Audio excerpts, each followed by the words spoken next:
Olá, meus amores! Vamos para mais uma aula de higiene e profilaxia comigo, a professora de vocês, enfermeira Vanusa Ribeiro. Sem muita enrolação, vamos para a nossa aula.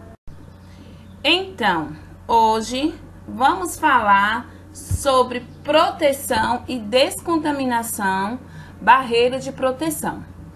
Lembrando para vocês assim que todo local de trabalho, inclusive, o laboratório e também unidades hospitalares, deve apresentar as barreiras de contenção de danos e programas, de segurança. Por quê? Para quê? A fim, gente, de resguardar a integridade do profissional e também proteger o meio ambiente de resíduos tóxicos e garantir controle de qualidade do trabalho executado. E assim, as barreiras de proteção, elas são divididas em dois grupos. São as barreiras primárias e também as barreiras secundárias. Então, como eu disse para vocês, existem as barreiras primárias e as barreiras secundárias. As barreiras primárias, elas consistem nos equipamentos de segurança e também equipamentos de proteção individual. E não devemos esquecer também que também é de equipamentos de proteção coletivo. E as barreiras secundárias, que estão relacionadas à construção do laboratório, localização e também instalação física, com a finalidade de gerar uma barreira de proteção para as pessoas dentro e fora do local de trabalho.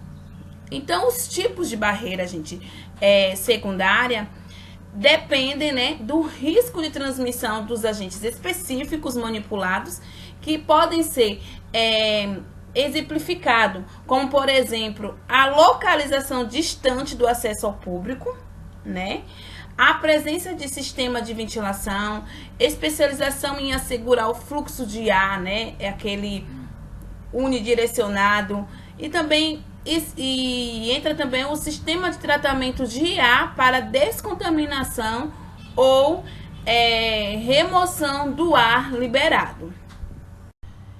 Equipamentos de proteção individual, EPI.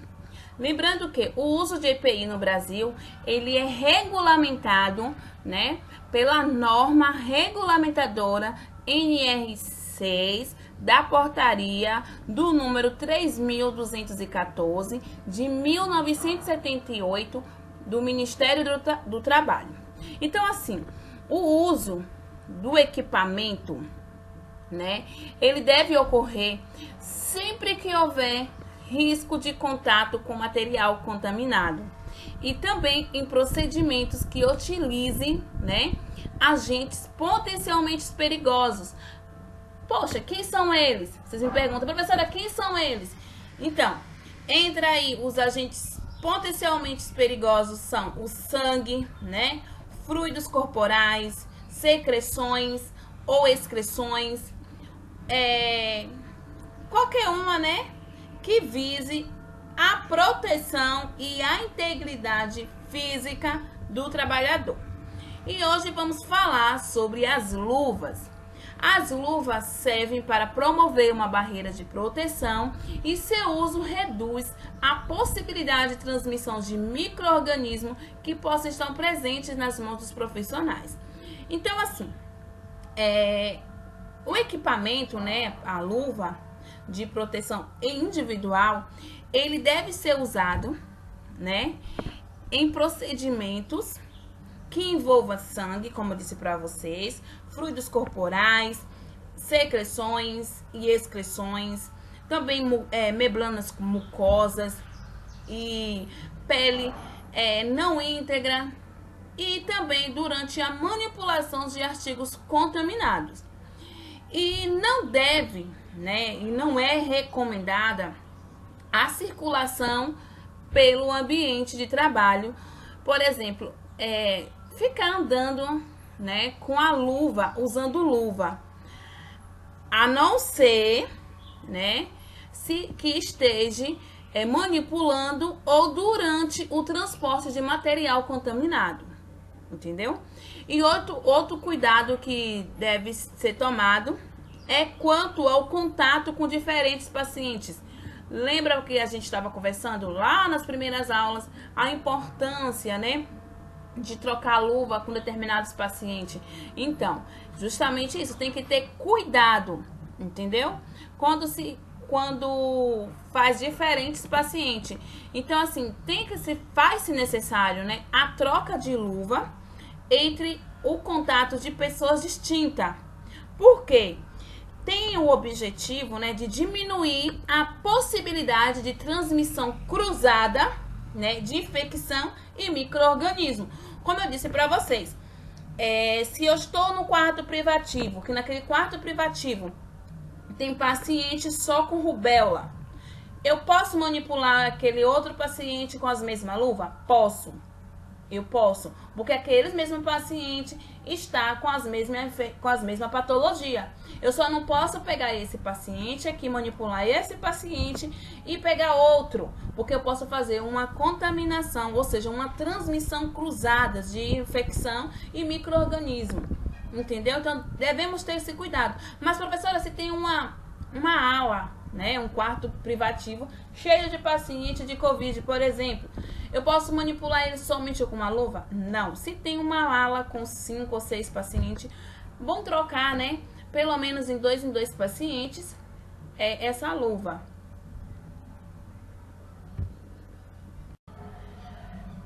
Tipos de luvas e indicações de uso. Antes de mais nada, eu tenho que dizer para vocês que, assim, as luvas, elas são fabricadas, né, em diferentes materiais para atender às diversas atividades e também promover a melhor proteção possível. Então, assim, temos os principais tipos de luvas são as luvas de látex, né, e as luvas de cloretos de vinila, que é aquela de PVC. Então, assim, as luvas de látex, elas são utilizadas em trabalhos que envolvem contatos com as membranas, mucosas e lesões. E também no atendimento a pacientes e para procedimentos e diagnóstico. E elas são divididas em duas. Por exemplo, luvas estéreis, que é aquelas cirúrgicas, e luvas não estéreis, que é aquelas de procedimento. Coloquei uma imagem para vocês diferenciar de uma para a outra.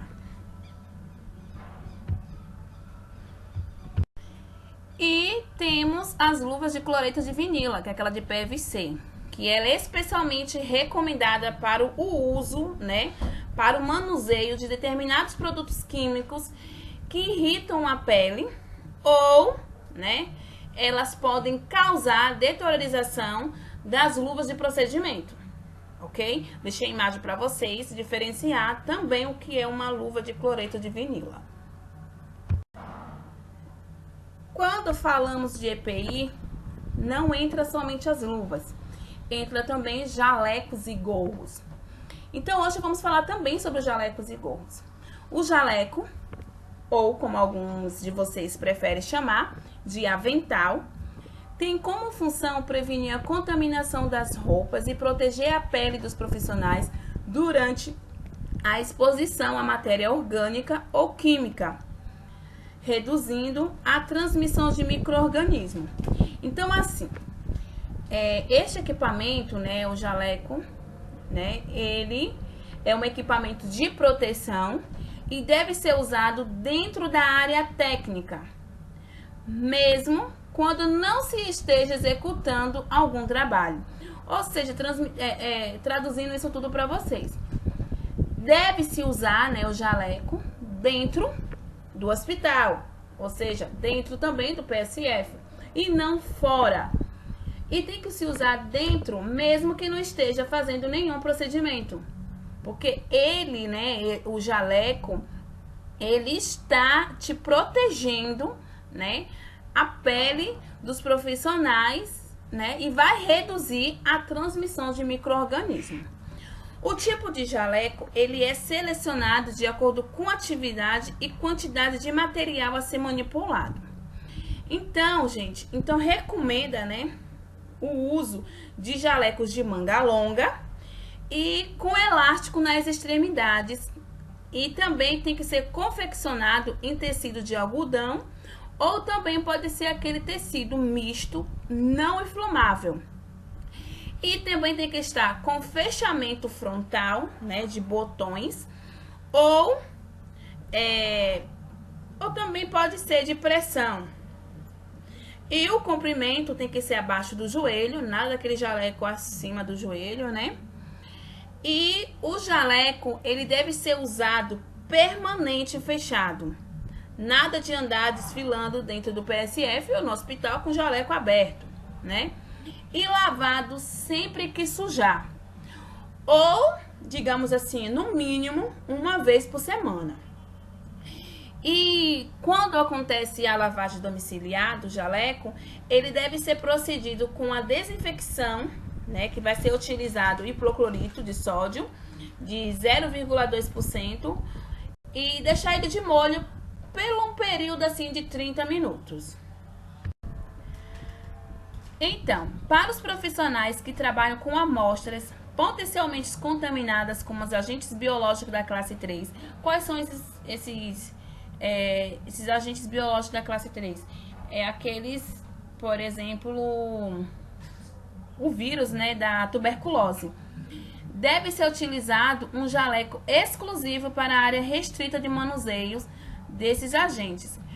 E a descontaminação desse avental ou desse jaleco é feito em autoclave e antes da lavagem normal. E deixei para vocês também aqui que é proibido o uso de jaleco em elevadores, copas, refeitórios, toaletes e em outros locais públicos também. Então, assim, seu uso em áreas comuns só é permitido para o transporte de materiais biológicos, químicos, estéreo ou resíduo.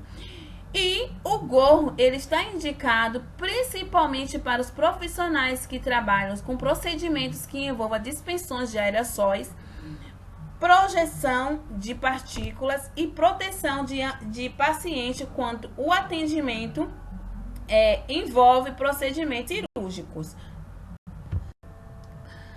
Bom, gente, eu vou deixar uma mensagenzinha para vocês, que assim, infelizmente, né, são tempos difíceis para todos.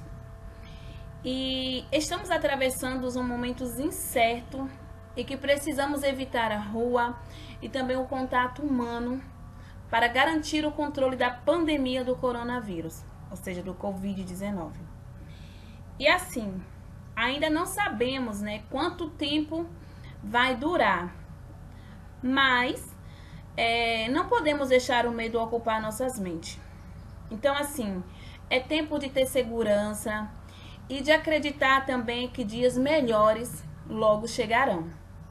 Enquanto isso, né, vamos buscar encontrar no nosso lar aquele canto que escolhemos como nosso, um conforto e também em uma segurança. É momento, né, de ligar para as pessoas que amamos e lembrá-las, né, constantemente do quanto as admiramos e de como é importante que todas se cuidem. E digo para vocês que logo tudo isso vai passar, né? E vai ficar somente, digamos assim, fará somente parte de uma história vivida pelas nossas gerações. E que hoje, né, e que façamos dos dias difíceis como hoje, um aprendizado sobre a vida e também sobre nós mesmos. Deixei uma mensagem para vocês que se você olhar a vida de uma maneira positiva, coisas positivas acontecerão. Eu espero que vocês tenham gostado da aula e até a próxima.